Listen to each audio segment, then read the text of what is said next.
Hello बच्चों, welcome, अभिनंदन। बच्चों, अपना चैप्टर आज का है हिंदी का रघुवीर सहाय।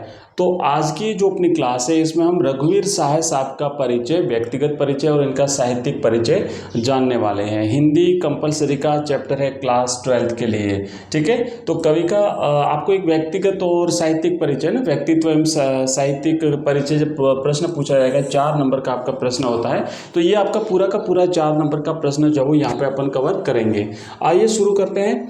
देखेंगे सबसे पहले हम यहाँ पे व्यक्तिगत परिचय में इनके जन्म के बारे में देख लेते हैं। तो इनका जन्म, इनके जीवन के बारे में जान लेते हैं, फिर उसके बाद इनकी रचनाओं के बारे में और इनको मिले पुरस्कारों के बारे में। तो इस तरीके से अपना 4 नंबर का प्रश्न कवर होता है।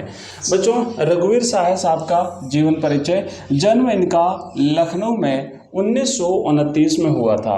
1929 में हुआ था, याद रखिएगा। जन्म इनका 1929 में लखनऊ में हुआ था और इन्होंने जो है अंग्रेजी साहित्य में एमए किया था।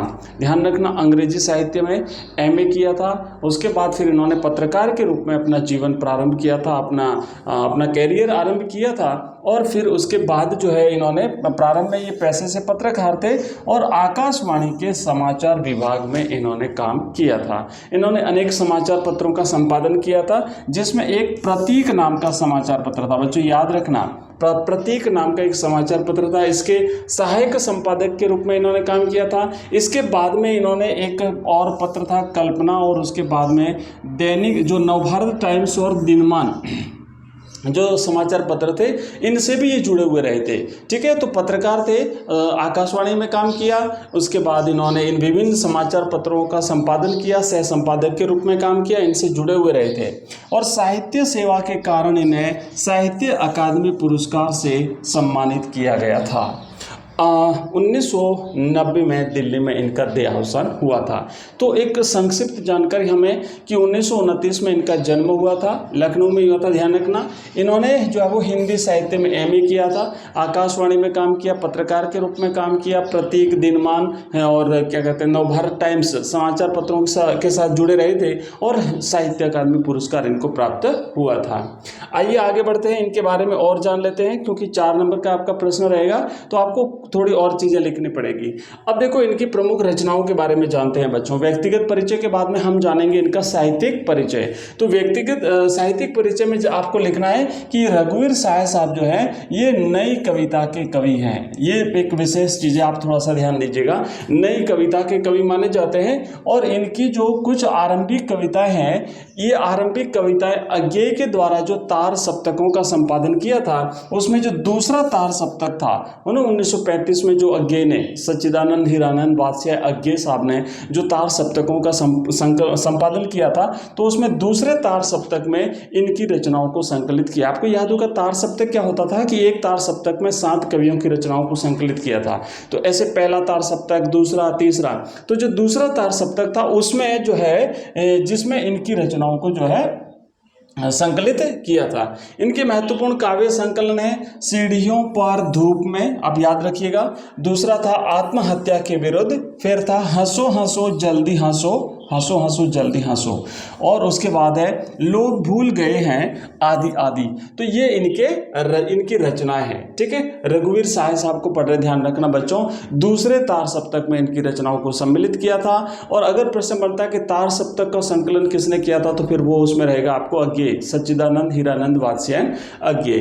तो इनकी रचनाएं हमने पढ़ ली और अब इनकी जो काव्यगत विशेषता है वो भी जान लेते हैं। तो देखो, इनकी काव्यगत विशेषता में क्या लिखना है कि रघुवीर सहाय साहब ने अपने काव्य में आम आदमी की पीड़ा व्यक्त की है।